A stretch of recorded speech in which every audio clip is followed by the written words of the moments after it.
हाय माझ्या ताई आणि दादांनो, कशा आहात तुम्ही? तर आज मी साबुदाणा आणि आलूची चकल्या करत आहे. थोडीशी वेगळी रेसिपी घेऊन येत आहे मी, तुमच्यासोबत शेअर करत आहे. आणि पहिल्यांदा मी करते मुलांना नाश्ता, आणि नाश्त्यामध्ये असणार आहे पिझ्झा, आणि नंतर करते स्वयंपाक. नाश्ता झाला ना की पटकनच मी स्वयंपाक करून घेते मग तिथल्या तिथे, कारण की खूप गरमी होती. लवकर जेव्हा लवकर स्वयंपाक केला ना तेवढं बरं आहे, कारण की मग खूप गरम होते दुपारचं. त्याच्यामुळे मग मी मुलांचा नाश्ता झाला की लगेच स्वयंपाक करते. आणि मी आज साबुदाण्याच्या चकल्या करत आहे. साबुदाणा आणि त्याच्यामध्ये बटाटा टाकून, ते पण तुमच्यासोबत शेअर करते ताईंनो. चला तर पहिल्यांदा करते मी आता मुलांसाठी पिझ्झा. तर ताईंनो, आज मुलांसाठी बनवत आहे मी नाश्त्याला पिझ्झा. आणि मोझरेला चीज पण आणला. बाकीचे व्हेजिटेबल्स टाकतच नाही मी, कारण की मुलं खात नाही. त्याच्यामुळे फक्त शेजवान चटणी, मेयोनीज आणि हिरवी मिरची आणि मोझरेला चीज टाकलं माझ्याकडे. तर ताईंनो, आज केला मी पिझ्झा मुलांना नाश्त्यामध्ये. तर बेस बाहेरूनच आणला मी विकत. आणि हे बघा अशा प्रकारे, हे बघा पिझ्झा.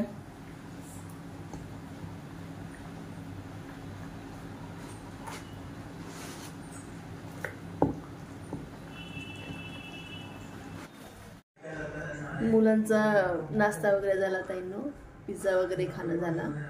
तर आता करत आहे मी स्वयंपाकमध्ये, जे केलेलं आहे मी, हे बघा करत आहे. चेनी केलेले आहेत, रस्स्याची चेनी, आणि भात केलेला आहे. एकदम सिंपलच केलेला आहे आज. हे बघा चेनी केले मी, आणि भात पण होत आहे. खूप दिवस झाले चेनेन भात खाल्लाच नव्हता, तर म्हटलं चला आज चेनेन भात करू. आणि मुलांचा पण नाश्ता हेवी झाला, त्याच्यामुळे मग चेनेन भातच खातील मुलं. आणि भाजी पण छान झालेली आहे बघा.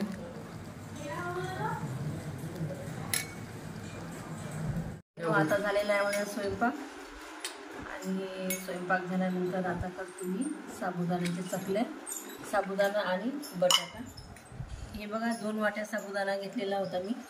हे बघा किती फुगला छान. आणि 4 बटाटे घेतले होते, बॉईल केले हे, आणि त्याचे साल्ट पण काढले बघा. आता हा साबुदाणा आपण याच्यामध्ये घेऊ.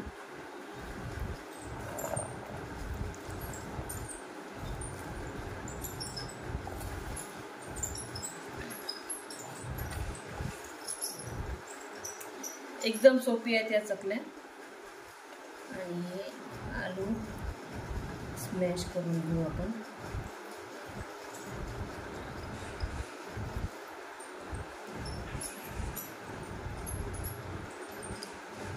ह्या उपवासाच्या चकल्या, त्याच्यामुळे याच्यामध्ये माहीत आहे का, काहीच टाकावं नाही लागत, फक्त तिखट आणि मीठ, ह्या 2 गोष्टीच टाकावं लागतात.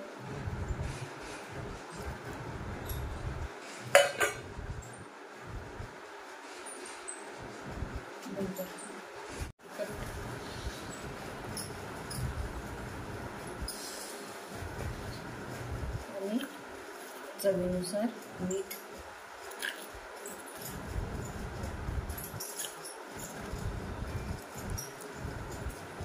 आता हे सगळं एकजीव करून घेते.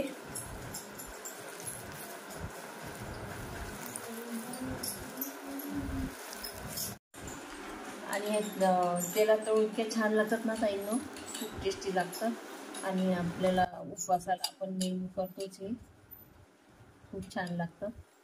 आणि रेसिपी पण एकदम इझी आहे याची, फक्त तिखट आणि मीठ ह्या 2च वस्तू टाकावं लागतात त्याच्यामध्ये. त्याच्यामुळे झटपट होणारी आहे उन्हाळ्याची रेसिपी.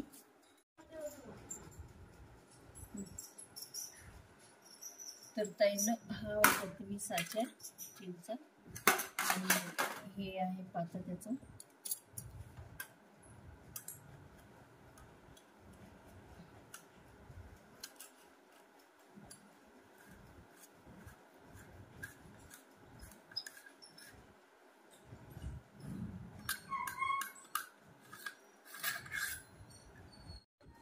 पहिल्यांदा थोडंसं तेल लावते याला, कारण की आपल्या चकल्या चिटकल्या नाही पाहिजे.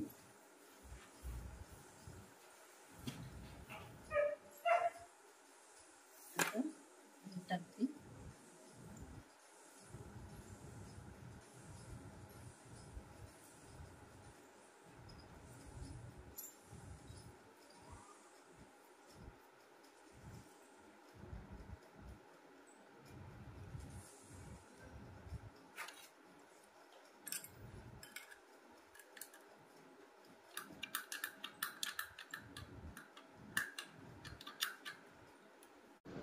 आपले चिक्काचे कुरड्या आहेत ना ताईंनो, त्या अशा गोल गोल गोल गोल पडतात, त्याचा शेप वगैरे छान येते.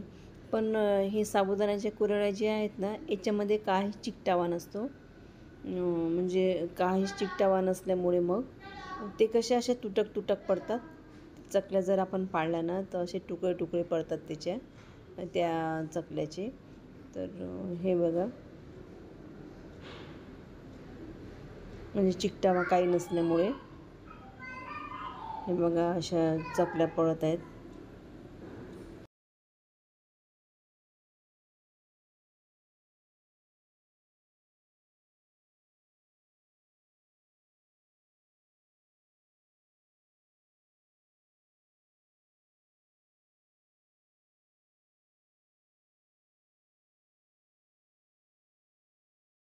ताईंनो अशा झाल्या आपल्या साबुदाणा आणि बटाट्याच्या चकल्या.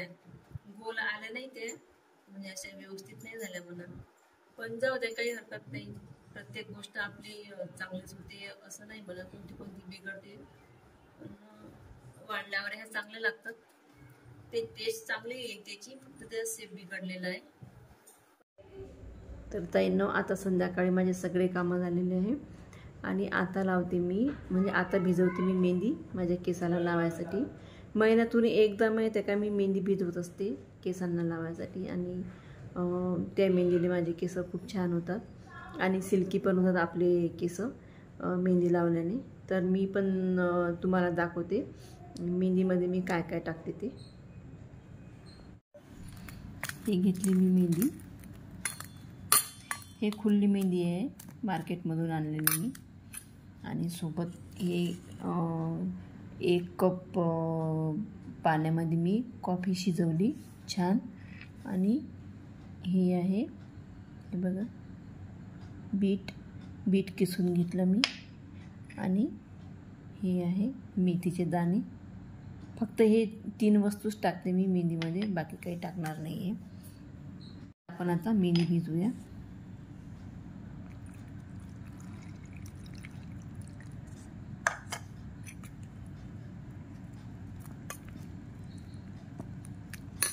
त्याच्यामध्येच मेथीचे दाणे आणि बीट पण.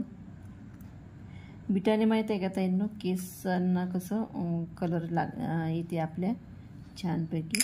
मला ब्राऊन केस आवडतात ना, त्याच्यामुळे मग कसं मी ही मेहंदी घेत असते. ही जी खुल्ली मेहंदी आहे ना, याने छान ब्राऊन केस होतात आपले.